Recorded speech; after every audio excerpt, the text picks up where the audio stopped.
so much use of the facilities, and that's the way Jewish life has run for decades. So a lot of people depend on a small number of very generous people like Bernie Madoff, who was a formidable philanthropist. And then here in LA, we have another growing scandal with Esri Numvar, who's a leading member of the Persian Jewish community here in Los Angeles, whose real estate operation went broke, leaving people out of millions of dollars, and they're trying to figure out what happened. And Esri Numvar is a formidable philanthropist in Los Angeles life and in Israel, and Jews are very prominent in the world of finance and in real estate and in banking, and all these things have taken massive drops in value over the past year, and so Jewish philanthropy is stumbling. Jewish day schools are hurting. Synagogues are often struggling because we're not dominant in the oil industry. We have our areas of dominance, and we're disproportionately successful in finance and real estate. Well, let's. This is kind of a very interesting insight into this man's psyche. That while he was, by all accounts, a crook, he was also very philanthropic, which sort of, to me, the guy stealing from the bank isn't usually the guy that's, giving to, I don't know, it just seems there's a Robin Hood nature to what this story is, though I don't think he thought of himself as some kind of a Robin Hood. He wasn't taking from the wealthy to give to the poor, but he certainly did give a lot of money to philanthropic enterprises and causes. What do you suspect that's all about? Well, I think part of it is kind of the dark side of what has kept Jews a distinct culture that has survived as minority status for thousands of years. For thousands of years, we've kind of defined ourselves against the majority culture. So when I was a Christian, I was raised a Christian, lived that way for my first 18 years, you didn't hear Christians competing about who's more Christian. But once I started getting into Judaism, there's this constant competition about who's more Jewish, and the things that set you off and make you more Jewish than other Jews is observing distinctive, almost tribal rituals or support for the tribe or the inner group as opposed to concern with the majority culture. So I was talking just in therapy today that there's my inner world, which is the world that I live within Orthodox Judaism, the people that I celebrate the holidays with and go to synagogue with, and then there's everyone else. And so one of the dark sides of a very tight sense of Jewish community is that if you're primarily invested, as I am, within my very tight community, everyone else outside of that is not as important. Well, there's a tribal nature to all religion, no doubt. Yeah. But I've never heard that term, I'm more Jewish than you. You say that's something, and I grew up in the Valley, and most of my friends were, I'd say half of my friends were Jewish. My parents are both Jews. I've never heard anyone use that term, I'm more Jewish. You hear that? Did you ever hear anyone, one Jew call another Jew a goy? I mean, that's pretty common, and that's just an example of it. Look, you're a goy because you eat treif. I haven't heard that, but it probably would have been said to me because that's right. I mean, my parents are Jewish, but we had a Christmas tree in our house, so at this time of year. And I have 3 brothers, and only one of us married a Jewish woman. So that tells you how important the religion was to us growing up. But I've never. You hear that term a lot. You hear people say you're not that. Oh yeah, well, I mean, particularly in Orthodox life, and particularly in traditional Jewish life, I think Dennis Prager sums it up best when he describes this mindset as any Jew who keeps one more mitzvah, one more commandment, one more ritual, more than I do is a fanatic, and any Jew who keeps one less mitzvah commandment than I do is a goy.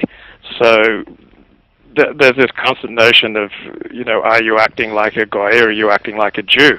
And the things that distinguish you as a Jew from your fellow Jews are ritual laws. I mean, you're not accused of acting like a Gentile if you're particularly charitable or upright or honest. It's always, do you wear your your fringes out?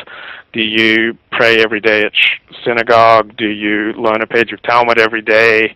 Do you know all the blessings by heart, and do you say them before you have a drink of water or eat an apple, etc.?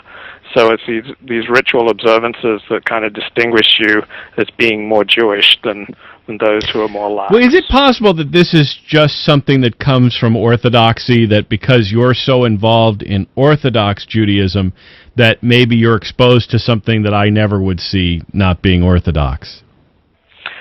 It's certainly much more intense. Orthodoxy is the burning, red-hot core of Jewish life. Mm-hmm. And so it's much more intense.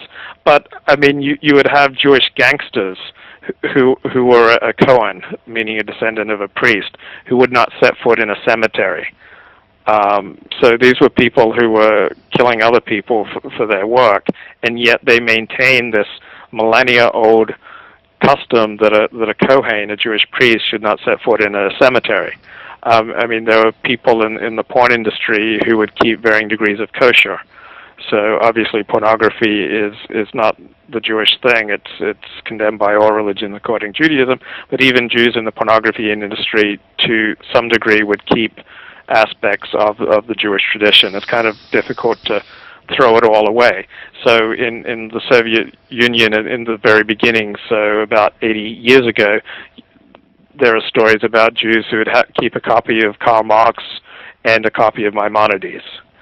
So it's hard to throw away 3,000 years of Jewish tradition, even if your parents and you decide to become secular. You don't just lose the whole thing. So if I were having a conversation about this news story with a journalist who was, let's say, a Christian, and he was focusing on the Jewish aspect of this guy's last name, this guy who was investing with him, I would say there's a subtle subtext to what he was saying, as implying that this is just sort of this old canard about Jews and money, right?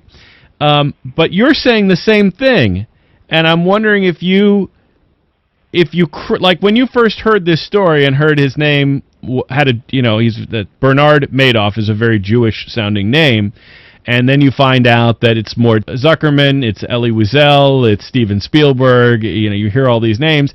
Do you cringe when you hear this, or are you kind of rubbing your hands together saying yes?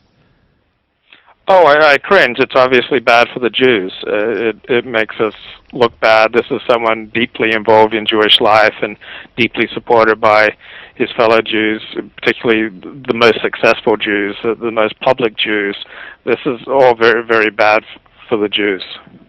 Well, specifically, it's bad for many Jews because they were invested with him, and as you mentioned when we started off, saying that there are a lot of charities, Jewish charities, that rely on this money from these holdings,